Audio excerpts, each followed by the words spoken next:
welcome to the Gaia update for the total lunar eclipse happening in Aquarius on July 27th. I'm Adrienne Elise.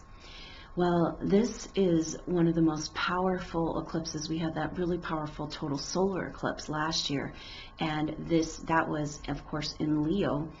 And this one is in Aquarius because the moon, it's a lunar eclipse, and so the moon at a full moon is when the lunar eclipses happen, and the full moon is opposite the sun, which is in Leo.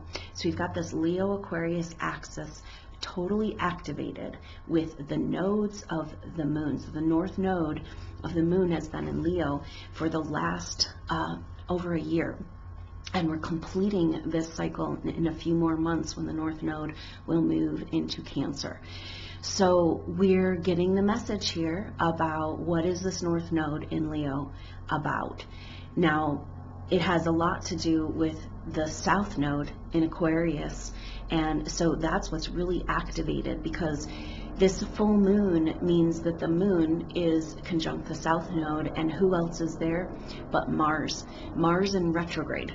And so Mars, our main action planet, our get up and go, let's make some stuff happen, is in retrograde. So it's a time of kind of there's definitely just a lot of rearranging going on in timelines and energetic frequencies and our relationship to time, our relationship to the future and to the past. This is the deal with eclipses, is it's a lining up of the earth and the moon and the sun, and that corresponds with lining up with the nodes. And so now we have Mars in the mix, retrograde, right near the south node. So the Mars is on the south node leading up to this full moon, and there's a lot of messages here. Now the energy of this, because Mars has this desire for action, but it's in retrograde, this and the south node is about the past. So the north node is about our future karma. How are we getting into where we need to go?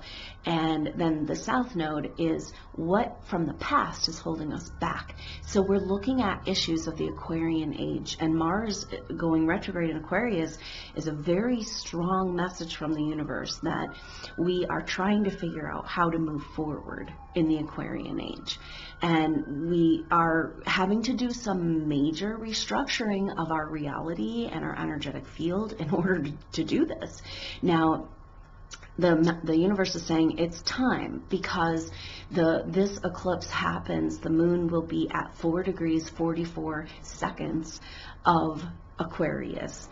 And so 444 in numerology adds up to 12 when you add the digits together in numerology. And then of course if you add 12, 1 and 2 together, you get 3. Now 3 is a number of creation. It's about using energies together to create something different, our creativity. Now, this is really interesting because the north node's in Leo, and Leo rules our creative expression and the sun part of ourselves, our ability to shine, our ability to claim our joy, our ability to express the truth of who we really are in this lifetime. So this north node in Leo has been some pressure to get on your true path as far as living the life that you want to live and expressing yourself, your true self.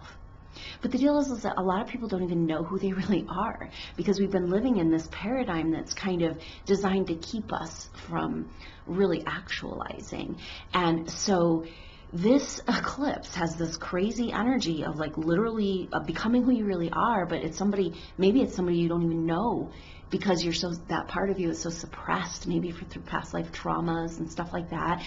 So this is like this magical thing going on with the aspects of around this eclipse, because we've got this Mars retrograde, and to me it feels like an eddy, like in a creek or a river, you know, and when it's like the full bore motion ahead, but because there's this little side area that's outside of the vortex, and it creates its own little vortex, and you can go and, you know, it's kind of nice if you want to get out of the rapids and get out of the, and take a little break. That's kind of where we're at right now.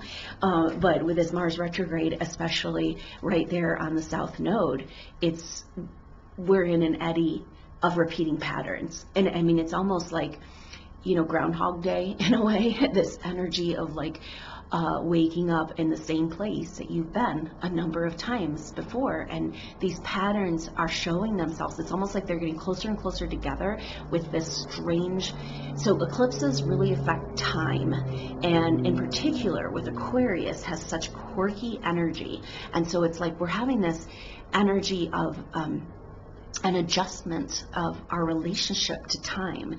But we are, in order to do that, in order to kind of transform our relationship to time, it's really about examining our relationship with the past and with the future. So that's what the nodes, and that's why it creates this strange energy around the eclipses with the node, because it's aligning up with the nodes, and it's like past of the moon, and it's like past and future karma.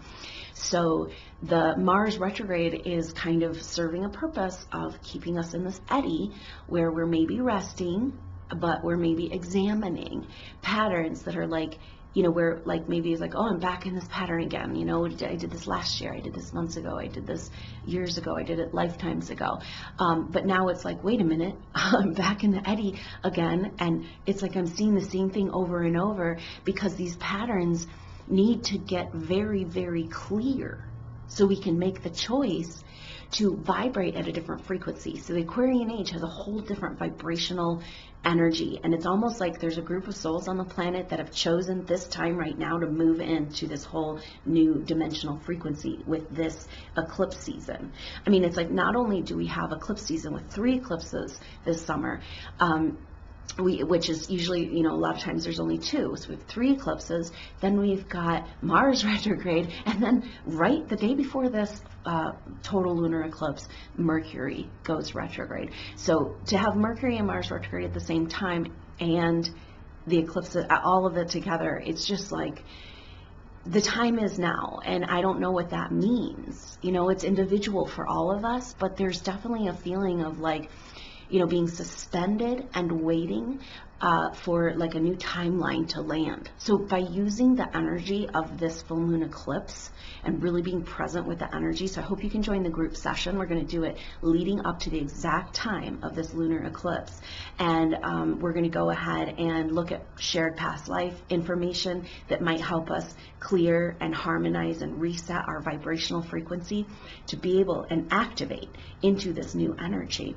So Uranus is the ruler of Aquarius, and so when Aquarius is involved, Uranus is like lightning fast change. It was discovered around the time of electricity, so it's got this electrical nervous, it can affect your nervous system, and because it's the ruler of Aquarius, it's very exalted right now, and it's in the early degrees of Taurus. Now the cool thing is that it's just coming into this beautiful trine with Saturn. Now we felt this Saturn trine Uranus over the past couple of years, but it was in fire signs, and that had a very different energy.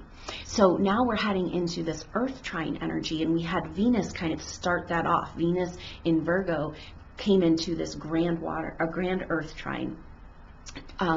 And so we're still kind of feeling that energy, and it triggered. And now this Uranus and Saturn are in a trine, and we're going to be feeling that all the way into October. So it's going to take us through this whole eclipse season.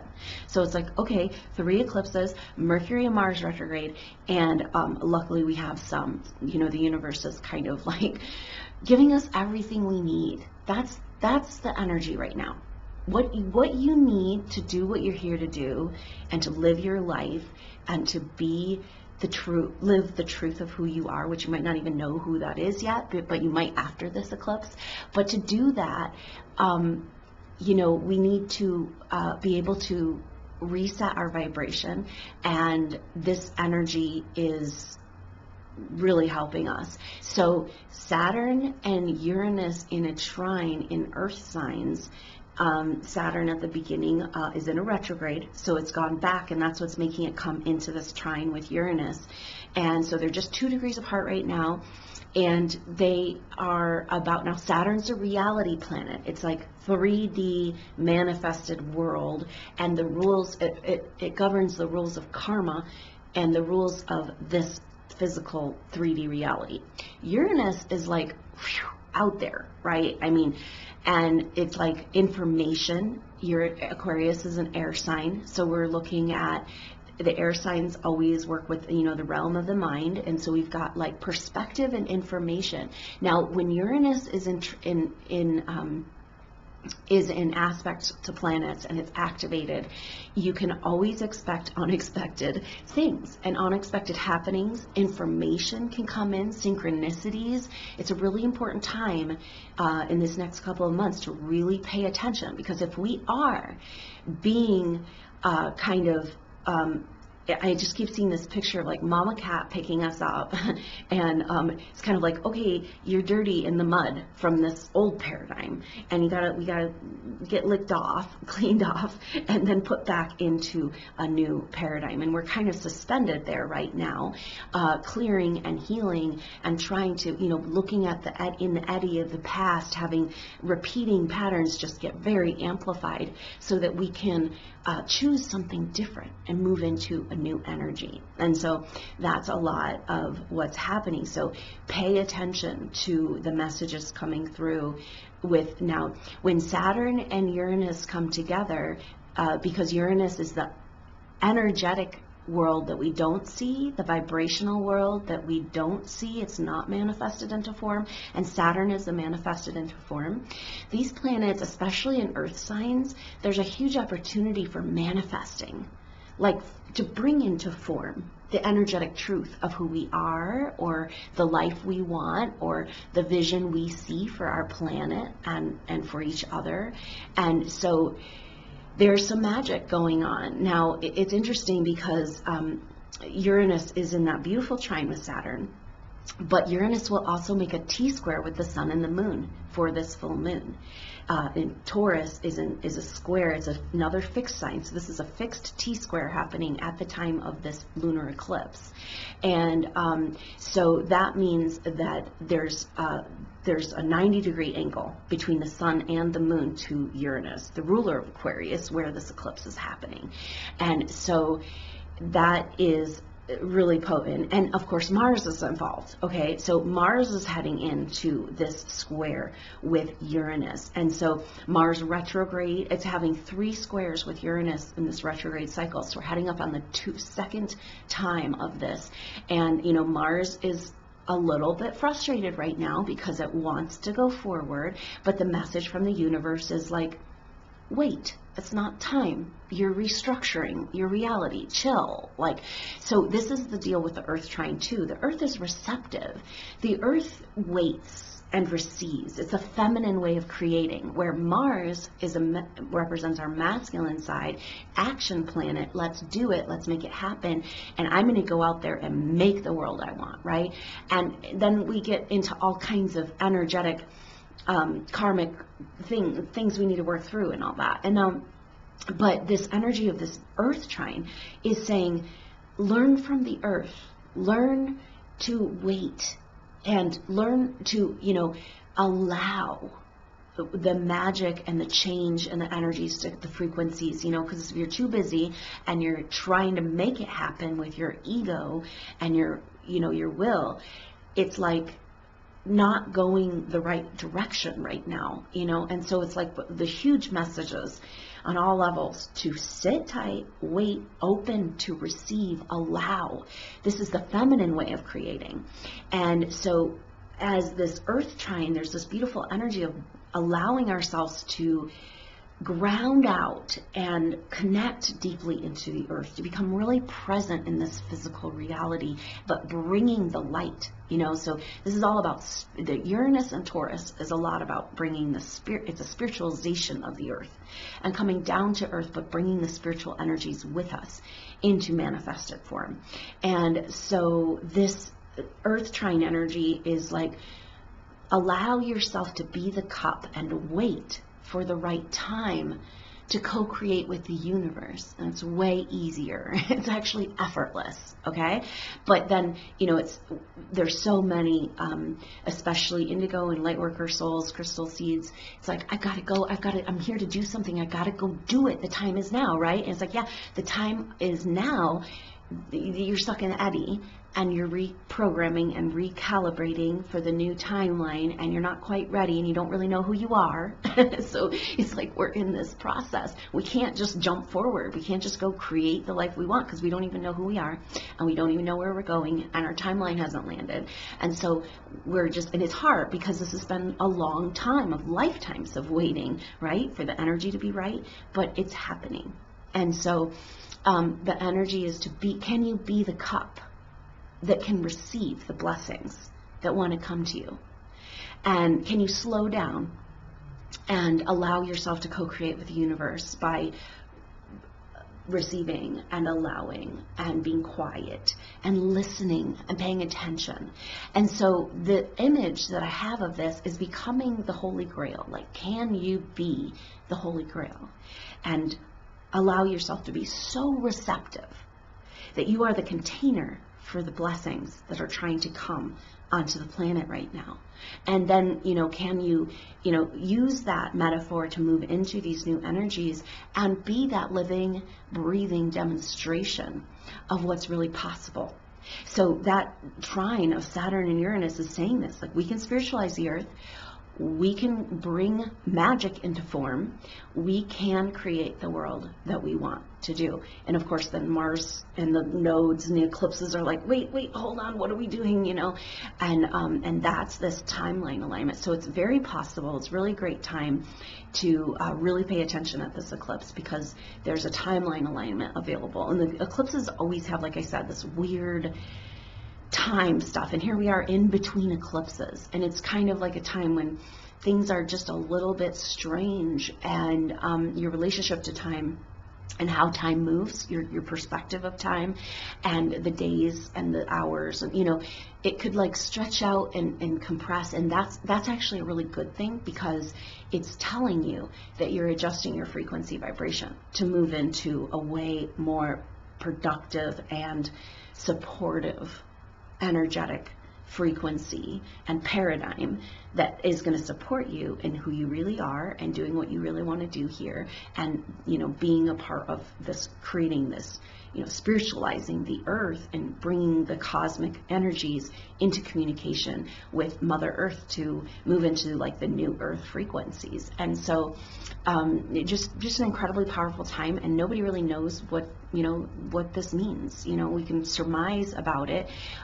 This timeline energy and relationship to time eclipses, the full lunar eclipse is like covers up, the moon is covered up, the light of the moon is covered up, and then it's revealed again. Okay, and that's what eclipses are. So it's like what's hidden and what needs to be revealed. And then with Uranus involved, it's in Aquarius, it's like, who are you really? Like, what's your spiritual self? Like, what's this other part of you? Maybe there's a lot of energy towards forging, using this eclipse time to forge a direct connection to your higher self.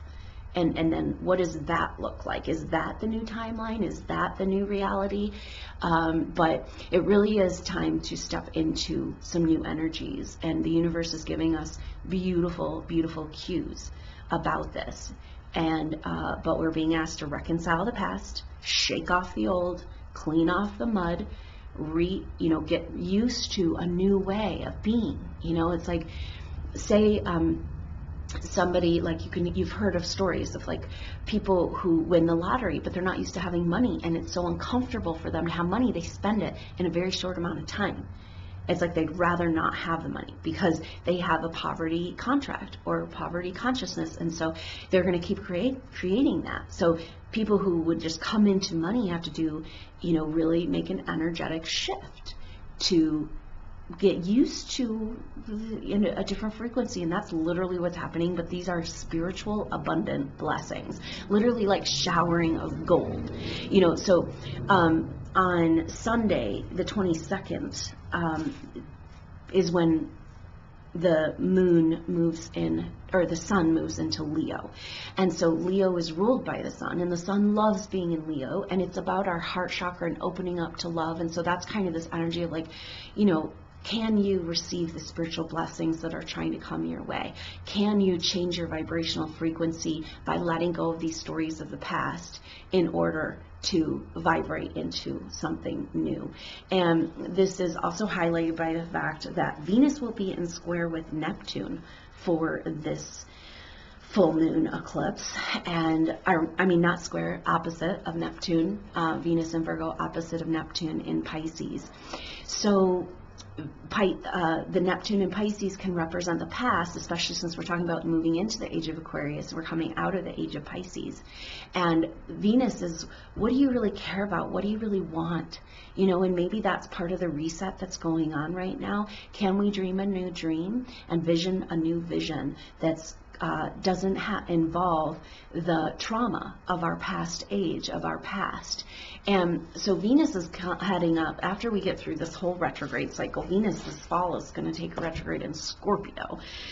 And so Venus is kind of gearing up for this, and is, you know, with this hanging out across from Neptune is saying, is again speaking about the past. So everything right now is about, like, where are you being pulled into the eddies of the past, and how do you vibrate to something new?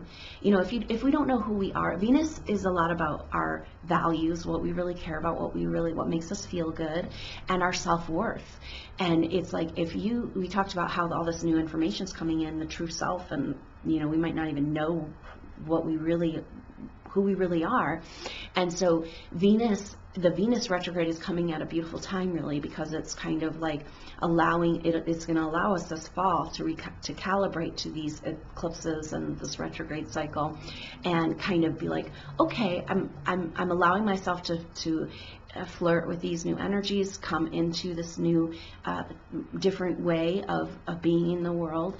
But now that I've opened my eyes to a new perspective from all of these changes and all this activation this summer, what do I really want?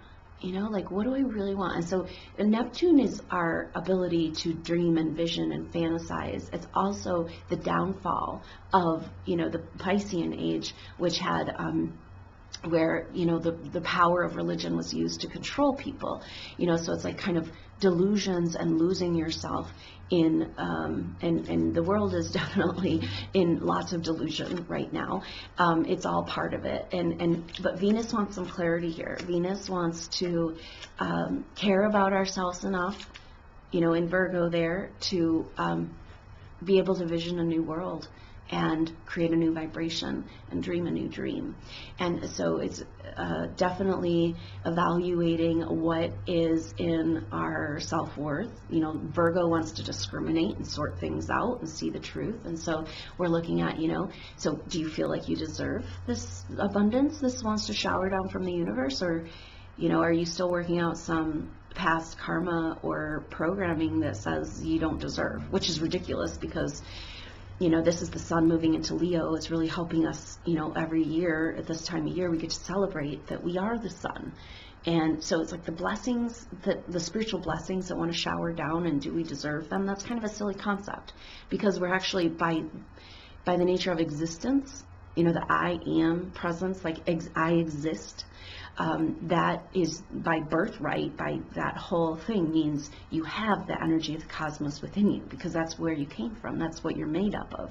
And so Venus is ready for a recheck and a reset, and this value system, and cleaning it up, and knowing that we deserve the life that we dream for ourselves. You know, this life of joy and creative expression and spiritual blessings, and receiving and working, co-creating with the universe. So we're in a massive reset, and this is what 2018 is about, and here we are, we're halfway through, and it's a really potent and beautiful time. So I hope I can see you on that group session. It's going to be really awesome energy, and when we come together like that, we help ourselves reset, and then the collective energy of the group is like, we can send out a beautiful blessing and vibrational energy to the collective And so it's really great. So I hope you can be a part of that. And again, that's on Friday, the 27th, at the exact time of the eclipse leading into it. And that's 2 p.m. Mountain Standard Time. That's 1 p.m. in the afternoon on Pacific Time, and 4 p.m. on the East Coast. So until next time, I hope you have a wonderful, beautiful retrograde eclipse season, and stay tuned for updates about this process as we move into this incredibly powerful and strange eclipse portal. The 2 weeks between this eclipse and the next eclipse are going to be that major restructuring time, a really good time to sit tight, ground out, and be flexible, and pay attention and stay aware to get these messages and blessings and everything that's trying to come through. So it's on August 11th that the solar eclipse is, so those 2 weeks, and we're going to have Mercury and Mars retrograde together. Mercury goes direct on August 19th, and then the full moon on August 26th is in Pisces, and that's going to complete this eclipse cycle and kind of be like boom, it's like, you know, period at the end. And then Mars goes direct the very next day. So we're in the meat of this summer astrology, and here we go. So I hope you have a wonderful August eclipse season, and I look forward to seeing you next time. Until then, I'm Adrienne Elise. Namaste.